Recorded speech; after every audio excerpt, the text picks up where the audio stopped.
বিয়ের দিন বিয়ের আসরে ঘটে গেল একটি অবিশ্বাস্য ঘটনা। কি সেই ঘটনা? বন্ধুরা, বিয়ের আসরেই নতুন বউ বিয়ের আসরেই বিয়ের দিন বাচ্চা প্রসব করল, যা দেখে উপস্থিত সকলের চোখ ছানা বড়া হয়ে গিয়েছিল। সবার চোখ যেন কপালে উঠে গিয়েছিল। বিয়ের দিন বিয়ের আসরেই কিনা নতুন বউ বাচ্চা প্রসব করলো, এটা দেখে সেই সময় সেই জায়গায় উপস্থিত সকল ব্যক্তি অবাক হয়ে গিয়েছিল এবং এই ঘটনাটি সোশ্যাল মিডিয়ায় অনেক ভাইরাল হয়। পুরো পৃথিবী এই ঘটনা দেখে অবাক এবং অবাক হবেন আপনি নিজেও। সেই মেয়েটির সাথেই বা কেন এমন ঘটনা ঘটল, সেই মেয়েটি কি এর জন্য দায়ী, এই সব কিছুই জানাবো আজকের এই ভিডিওতে। আপনারা শুধু ভিডিওটি না টেনে একেবারে শেষ পর্যন্ত দেখতে থাকুন। প্রিয় বন্ধুরা, ভিডিওতে লাইক দিন অথবা না দিন, আবারও বলছি ভিডিওটি না টেনে একেবারে শেষ পর্যন্ত দেখতে থাকুন, কেননা আজকের এই ভিডিওতে আপনি অনেক কিছু জানতে এবং শিখতে পারবেন। তাই চলুন কথা না বাড়িয়ে আমরা মূল আলোচনায় প্রবেশ করি। বন্ধুরা, ঘটনাটি পাকিস্তানের একটি শহরে ঘটেছিল। ঘটনাটি সায়রা এবং আলী নামক দুজন ব্যক্তিকে নিয়ে। সায়রা এবং আলী একজন আরেকজনের পরিচিত ছিল এবং তাদের বাসা একই সাথে একই গলিতে ছিল।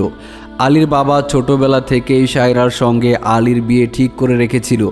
দুই পরিবারের মধ্যে এটা ঠিক হয়ে গিয়েছিল যে তাদের পড়াশোনা শেষ হয়ে যাওয়ার সাথে সাথেই তাদের বিয়ে দেওয়া হবে, আর এটা তারা ছোটবেলা থেকেই জানতো। আর সেজন্য ছোটবেলা থেকেই তারা একজন আরেকজনকে অনেক মোহাব্বত করত।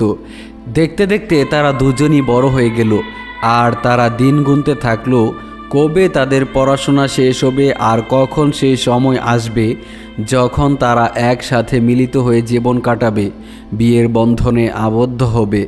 আলী খুবই ভালোভাবে পড়াশোনা শেষ করলো এবং খুব ভালো একটা জায়গায় তার চাকরি হয়ে গেল। আর সেদিকে তখন সায়রা ইংলিশের উপর মাস্টার্স করছিল, সেটা তার লাস্ট ইয়ার ছিল। তখন বাড়ির লোকেরা ভাবলো এখন যেহেতু আলীর চাকরি হয়ে গিয়েছে, তো কেননা আমরা আলীর এবং সায়রার বিয়ে দিয়ে দিচ্ছি না। এরপর বিয়ের দিন তারিখ ঠিক হয়ে গেল, বিয়ের জন্য সকল আয়োজনও ঠিক হয়ে গেল। কিন্তু হঠাৎই সারা বিশ্বে মহামারী দেখা দিল। বন্ধুরা, আপনাদেরকে বলে রাখি, এই ঘটনাটি তখনকার যখন পুরো পৃথিবী জুড়ে করোনা ভাইরাসের আক্রমণ বেড়ে গিয়েছিল।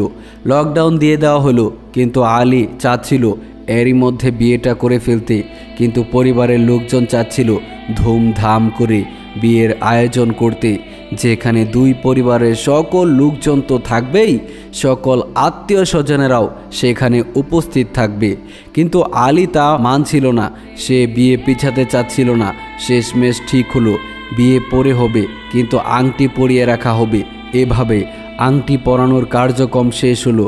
কিন্তু 3 মাস পর সায়রার শরীর খারাপ হয়ে গেল। সে ডাক্তারের কাছে গেল এবং ডাক্তার তাকে বলল সায়রা গর্ভবতী। এই খবরটি দুই পরিবারের জন্য খুবই অবাক করার মতো ছিল। দুই পরিবারেই তাদের দুজনের উপর খুবই রেগে গেল। তারা তাদেরকে গালমন্দ করতে লাগলো যে যেখানে তারা বছরের পর বছর অপেক্ষা করতে লাগলো, সেখানে তারা আর কিছুদিন কেন অপেক্ষা করলো না। সায়রার বাবা তার মেয়ের এই কাজের জন্য অনেক রেগে গেলেন, কেননা মেয়ের পরিবারের সম্মান খুবই স্পর্শকাতর হয়ে থাকে। দুই পরিবার মাথা নিচু করে আবার আলোচনায় বসলো। কথা হলো, বাকবিতণ্ডা হলো, তর্কাতর্কি হলো। সায়রা এবং আলীকে তাদের এই ভুলের জন্য অনেক কথা শুনতে হলো। ছেলেরা বোঝালো, বাবা ওদের বিয়ের কথাবার্তা চলছিল, ওরা ভুল করেছে ঠিক আছে, আর তাছাড়া তারা ছোট থেকেই একে অপরের সঙ্গে থেকে এসেছে, এজন্য তারা নিজেদের মধ্যে বাকবিতণ্ডা দূরে রেখে তাদের বিয়ের জন্য দিনক্ষণ ঠিক করতে লাগলো। কিন্তু দেখা গেল যে তারা বিয়ের জন্য যেদিন ঠিক করলো সেদিনই আবার লকডাউন পড়ে গেল। এভাবে চলতে চলতে এক সময় সায়রা তার গর্ভাবস্থার 7 মাসে এসে পৌঁছালো। তখন তাদের বিয়ে হয়ে গেল।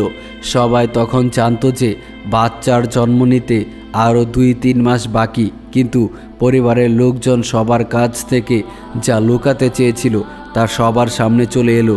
বিদায়ের সময় সায়রার ব্যথা আরম্ভ হলো এই মুহূর্তে ছবিটা আপনি স্ক্রিনে দেখতে পাচ্ছেন, যা ওই সময় কারো মোবাইলের ক্যামেরায় রেকর্ড করা হয়েছিল। সায়রাকে কনের সাজে হাসপাতালে নিয়ে যাওয়া হচ্ছিল। সেখানে থাকা মহিলা ডাক্তার ও কনের সাজে থাকা সায়রাকে দেখে অবাক হয়ে গিয়েছিল যে একজন মহিলা তার বিয়ের দিন সন্তান জন্ম দিচ্ছে। বাচ্চার জীবনের ঝুঁকির কথা চিন্তা করে চটজলদি সায়রার অপারেশন করানো হয়। ভাগ্য ভালো যে সায়রা একটি সুস্থ ছেলে সন্তানের জন্ম দেয়। ভাগ্যের লীলা খেলায় সায়রা এবং আলীর বিয়ের দিন তাদের ঘরে ছেলে সন্তান জন্ম হয়। এতে দুই পরিবারের মানসিক খুশি ছিল, কিন্তু মান সম্মান হারানোর সুখও তাদের মনে ছিল। তারা সমাজের সামনে ধুমধাম করে বিয়ে করতে গিয়ে তাদের মান সম্মানের জলাঞ্জলি দিল। তখন তাদের আফসোস হলো কেন তারা তাদের অনেক আগেই বিয়ে দেননি, এতদিন কেন তারা অপেক্ষা করেছিল। কিন্তু হবে তো সেটাই যেটা মহান আল্লাহ তাআলা চান। বাচ্চাটির 7 মাসের ছিল, তাই সে অনেক দুর্বল ছিল। বাচ্চা যতদিন না সুস্থ হয়ে ঘরে ফিরছিল ততদিন পর্যন্ত তাদের বৌভাত মুলতবি রেখেছিল। বাচ্চাকে ঘরে নিয়ে আসার পর দিন তাদের বৌভাতের আয়োজন করা হয়। বন্ধুরা, এই হয়তো পৃথিবীর প্রথম সন্তান হবে যে কিনা তার বাবা মায়ের বৌভাতে উপস্থিত ছিল, তাদের বিয়ের দিন জন্ম নিয়েছিল।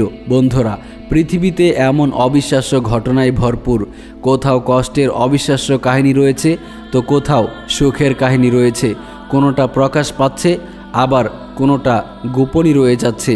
বন্ধুরা, এটা মাথায় রাখবেন যে যা হচ্ছে এবং ভবিষ্যতে যা হবে সব কিছুই মহান আল্লাহ তাআলার ইশারায় হচ্ছেন। আর মহান আল্লাহ তাআলা যা করেন তা আমাদের জন্য সঠিক এবং কল্যাণকর। তবে এখানে একটা ব্যাপার অবশ্যই আছে যে আলী এবং সায়রা যদি তাদের মধ্যে ডিস্টেন্স বজায় রাখত, তাহলে এত খারাপ একটা ঘটনা তাদের সাথে ঘটতো না। আল্লাহ তাআলা যে ব্যাপারটি নিষেধ করে দিয়েছেন, যাকে আল্লাহ তাআলা হারাম করে দিয়েছেন, এই সমস্ত কাজে মানুষ যদি লিপ্ত হয় তাহলে সেখানে অবশ্যই তাদের জন্য অকল্যাণ অমঙ্গল তো থাকবেই, এটাই স্বাভাবিক। তাই প্রত্যেকটা গার্জিয়ানের উচিত, প্রত্যেকটা অভিভাবকের উচিত সময় মতো সন্তানকে বিয়ে দেওয়া এবং সময় মতো সন্তানকে বিয়ে করানো, যা প্রত্যেকটা অভিভাবকের ওপর একটি বিশাল একটি দায়িত্ব। তাই প্রত্যেক অভিভাবককে উদ্দেশ্য করে বলছি, আপনি অবশ্যই আপনার কন্যা অথবা আপনার ছেলেকে যথা সময়ে বিয়ে করিয়ে দিবেন অথবা বিয়ে দিবেন। এতে করে আপনারাও গুনাহ থেকে বেঁচে যাবেন। আপনারা আল্লাহ তাআলার এই হুকুমটি পালন করলেন এবং রাসূল সাল্লাল্লাহু আলাইহি ওয়াসাল্লামের সুন্নত আদায়ে সহযোগিতা করলেন, এতে করেও আপনারা সওয়াবের অধিকারী হবেন। প্রিয় বন্ধুরা, কেমন লাগলো আমাদের আজকের এই অদ্ভুত ঘটনাটি তা কিন্তু অবশ্যই কমেন্ট করে জানাবেন। আর এই ঘটনাটি নেওয়া হয়েছে পাকিস্তানের একটি উর্দু চ্যানেল থেকে, তাই ঘটনার সত্যতা সম্পর্কে আমারও ঠিক জানা নেই। তবে এমন ঘটনা হলেও হতে পারে, কেননা এরকম ঘটনা আমাদের পৃথিবীতে ভরপুর রয়েছে, যে সমস্ত ঘটনা হয়তো আড়ালেই থেকে যায়, মানুষের সম্মুখে এগুলো প্রকাশ পায় না। তো বন্ধুরা, ভিডিওটি ভালো লাগলে ভিডিওতে একটি লাইক করে দিবেন এবং চ্যানেলে নতুন এসে থাকলে চ্যানেলটিকে সাবস্ক্রাইব করে দিবেন। ভালো থাকবেন। আসসালামু আলাইকুম ওয়া রাহমাতুল্লাহি ওয়া বারাকাতুহু।